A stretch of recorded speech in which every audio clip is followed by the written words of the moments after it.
There are few things more dangerous to the liberty of a free people than that of government and the nature of tyranny that they push down on the people that they claim to serve. What if there was something bigger than government that had its hands woven through multiple different substructures all throughout society, interweaving all the way into the journalist class, into the media, through education, up into finance, to technology, and then creeping its way all the way through multiple different structures within government to co-opt and take control of many of the different cabinets throughout governments across the globe. And with it, we see that they end up effectively pushing the narrative of this mysterious entity. And well, today, that entity that we're covering is going to be the World Economic Forum. Let's go ahead and jump into this. We're going to be starting this off with a tweet from Wall Street Silver, Dutch political commentator Eva something. I can't pronounce that. I'm not even going to try because I would butcher it to such a degree that I would never recover. Speaks out on the West's plan to impose a personal carbon allowance linked to a digital identity card under the guise of solving the climate. As you might guess, there will be more taxes and more control over your life and your ability to move around. And the thing that people don't understand is imposing a carbon allowance and a carbon tax that tracks your carbon footprint is nothing more than the government's imposing totalitarian restrictions and control over you, your movement, and your operations in the economy. Let's go ahead and play this clip. The digital identity is not just a passport that you will have on your iPhone in a digital form. It entails just about everything the government would like to know about you. And yesterday in the Dutch media, we saw a perfect example of what it could entail in the near future. We had the CEO of one of the largest Dutch banks say, "Why don't we start with a personal carbon credit?" Oh. A carbon wallet, she called it, actually. Yeah. So right in line with the plans that the World Economic Forum people have for us. And she said it in a way that was particularly funny. She said, well, if everyone gets an individual personal carbon credit, why don't we make it so that rich people who, for example, want to go on holiday a little too often can buy personal carbon credit from other people who, for example, can't afford buying plane tickets or eating meat too often. So we can that way swap it out. Oh, so if Bill Gates or Leonardo DiCaprio's carbon footprint is getting a bit too big, then some peasant living in his hovel up country somewhere can sell his, and he can't afford to go to Saint-Tropez, but he'll be able to sell his carbon allowance to Leonardo DiCaprio so Leonardo can park his yacht in Saint-Tropez for a couple of extra days. Exactly right. That's it. So what will happen is the rich will get richer, the poor will get poorer, and they're saying it openly as if it's not a controversial thing at all. It's neo-feudalism. That's what it is. She's genuinely spot on.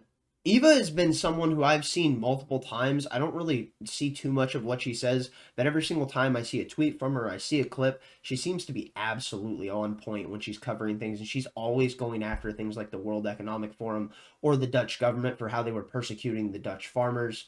Alrighty, moving on, we're going to go ahead and jump into another clip, and this is of the World Economic Forum, and they just said, climate affects gender and gender affects climate. What the hell are they talking about? And this is a perfect example of how when you get so caught up in the loop of thinking about nothing more than progressive activism, that you get stuck in this mindset that you think about things that anyone outside of your bubble thinks you're nothing more than a brainlet, because no one else will take you seriously. Because the idea that the sun monster affects how you feel inside when it comes to what you feel that you are a man or a woman is genuinely, I can't use that word, this is YouTube, it's ridiculous. But anyways, let's go ahead and continue.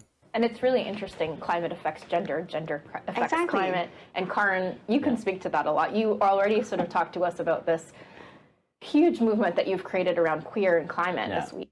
Queer and climate. This is the kind of brain-dead shit that is getting pushed by the World Economic Forum, and they are going to co-opt so many of the brainless people that are nothing more than hollow shells, using activism as a weight that they can bear on their shoulders because they feel no real burden from the decisions they've made in their life that actually make it so that they have a weight in their life that's worth carrying. And because of it, We see the fact that so many of them are so dedicated to activism. Well, the thing is, activists are nothing more than hollow people most of the times who realistically have no other purpose outside of the one small thing that they glean value from on the internet. All right, on to Lauren Whiteschool. She says, World Economic Forum signals that the global catastrophe they have planned for us, since they failed to vaccinate the whole world, and since climate change isn't exactly catching on, they're going to do something to our water supply. They can't help but brag about their plan of attack, and the next will be the water supply. Then they go on to explain why this is a big one, because it affects everyone. When they tell you what they're going to do, you need to believe them. And that's absolutely true. The thing is, when we listen to people in the world that are the, let's say, Machiavellian leaders of many of the governments or of the superstructures that rule over many of the NGOs that herald over many of the crises that happen across the planet, well, you should take these people at their face value with what they're saying with their words. Just listen to them. That's all people are saying. And many of the times, today's day and age, you get called a conspiracy theorist for that. And the thing is, the climate change agenda has clearly had the narrative shift on it en masse, and so many people do not trust it because they realize that it's nothing more than a scheme. And with that, they're going to be shifting the narrative to that of the water crisis, because they can propagandize absolutely everyone, even young children, to understand the threat of not having water. Let's go ahead and play this clip. I'm going to full screen it, and then we'll jump into the rest of what we've got on Twitter. That's also, of course, true with COVID, right? We are all only as healthy as our neighbor is on our street, in our city, in our region, in our nation, and globally. And did we solve that? Like, did we actually manage to vaccinate everyone in the world? No. So highlighting water as a global commons and what it means to work together and see it both out of that kind of global commons perspective, but also the self-interest perspective, because it does have that parallel. It's not only important, but it's also important because we haven't managed to solve those problems which had similar attributes. And water is something that people understand. You know, climate change is a bit abstract. Some people understand it really well. Some understand it a bit. Some just don't understand it. Water, every kid knows how important it is to have water. When you're playing football and you're thirsty, you need water. So there's also something about really getting citizen engagement around this and really, in some ways, experimenting with this notion of the common good. Can we actually deliver this time in ways that we have failed miserably other times? And hopefully we won't keep failing on the other things, but anyway. Is that not unbelievable? It's genuinely unreal that the standards set by people that are working within the higher echelons of the World Economic Forum are, well, we didn't get every single person on the planet vaccinated, so clearly we failed.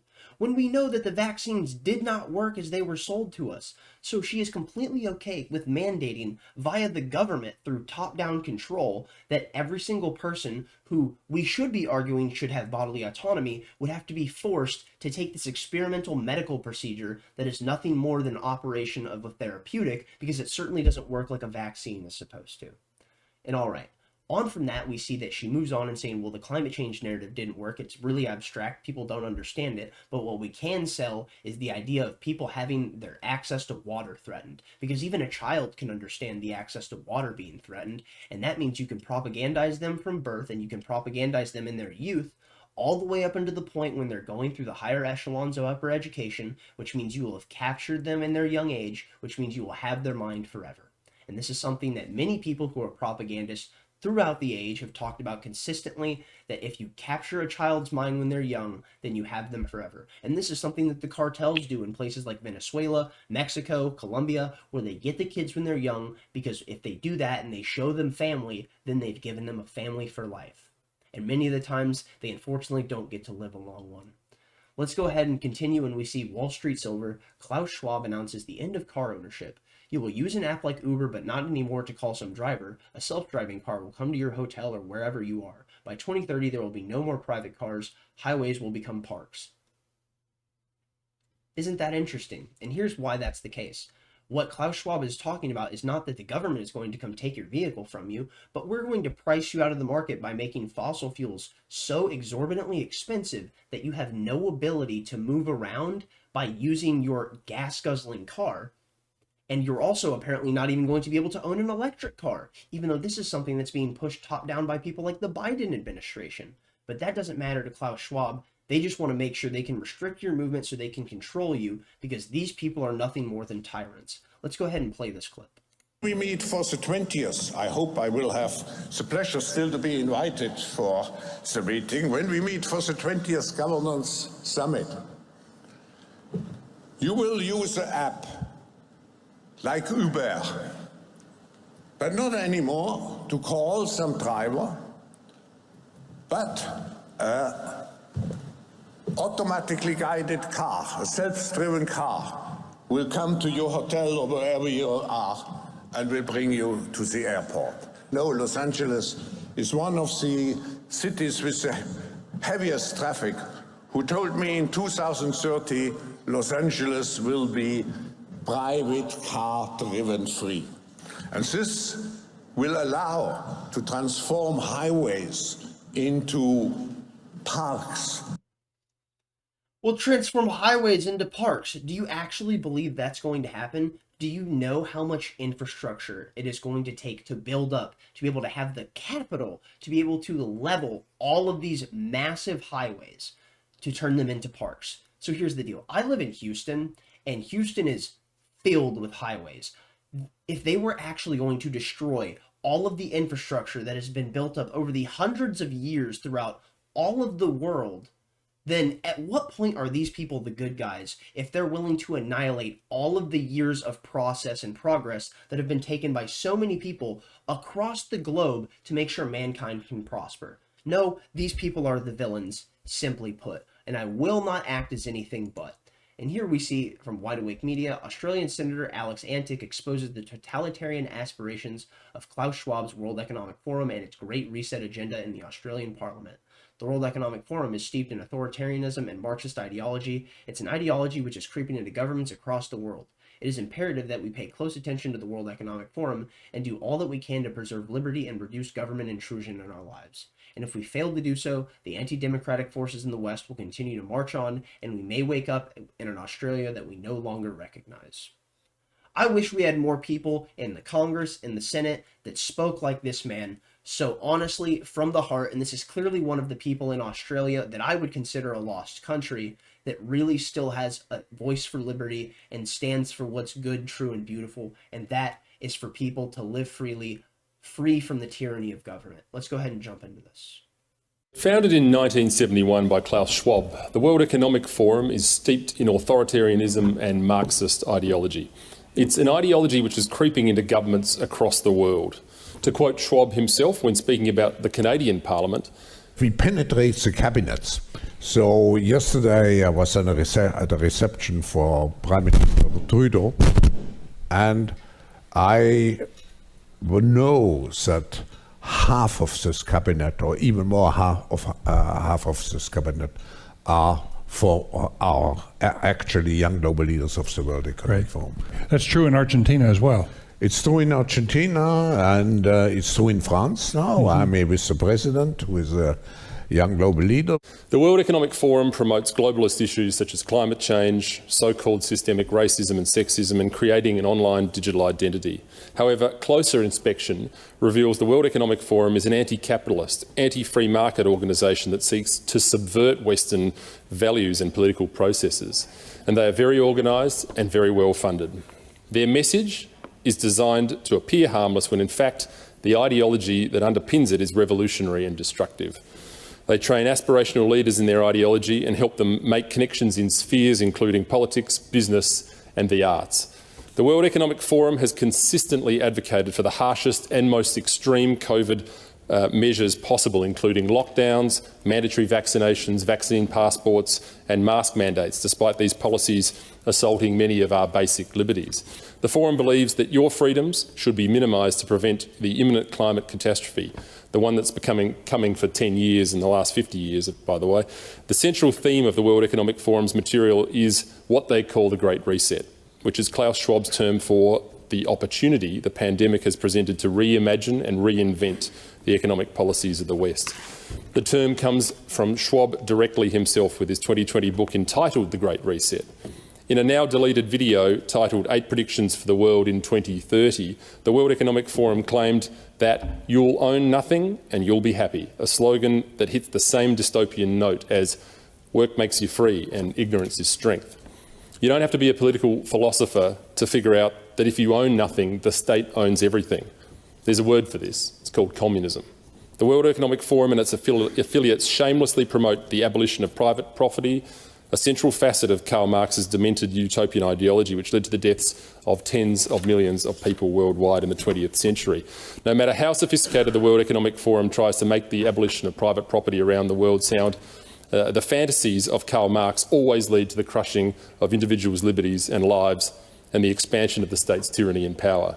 It is imperative that we pay close attention to the World Economic Forum and do all that we can to preserve liberty and reduce government intrusion in our lives. And if we fail to do so, the anti-democratic forces in the West will continue to march on, and we may wake up to an Australia that we no longer recognise. Australians deserve to know the extent to which the World Economic Forum's influence and infiltration of our country and how far it has gone, and we're going to find out. As my Australian brethren said perfectly, there's a word for when the state controls everything and you own nothing, and that word is communism. On to the World Economic Forum, certainly there's no corollaries there.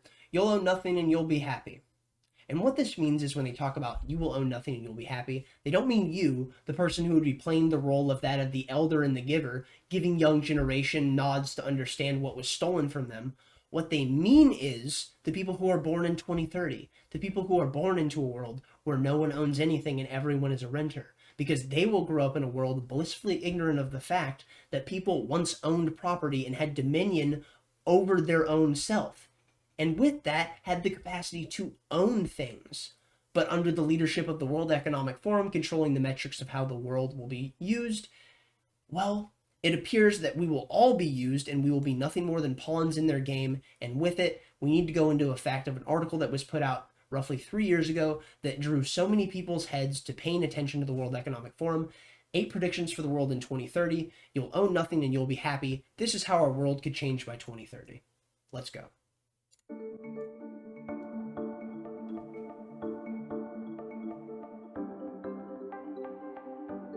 You'll own nothing and you'll be happy. Whatever you want, you'll rent, and it'll be delivered by drone.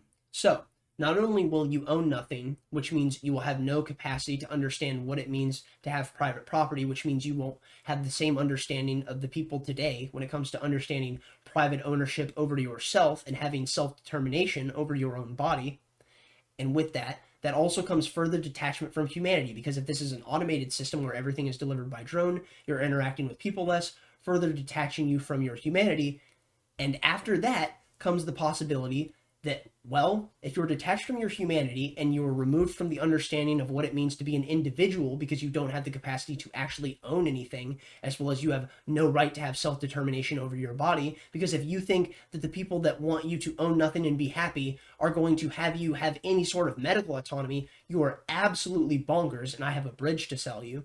But here's the thing.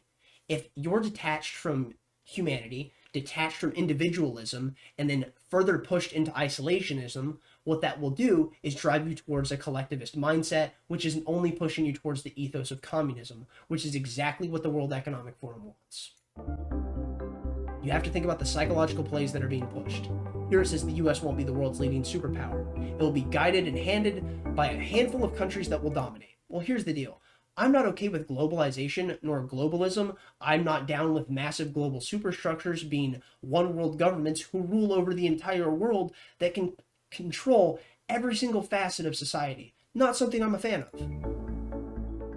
You won't die waiting on an organ donor, and it talks about the fact that we can go ahead and print them. And we can do this with the free market. In fact, we can do it more efficiently and faster in the future because we won't have the same superstructures that are put in by government when it comes to the bureaucratic hoops that the people that actually create so many of the new technologies have to jump through when it comes to getting many of these different things approved, because a lot of times the regulatory red tape that's put top down by the government is nothing more to stifle creation, and what it does is remove the ability for people to create new technology that is innovative, that helps people, and do so at a cheaper price.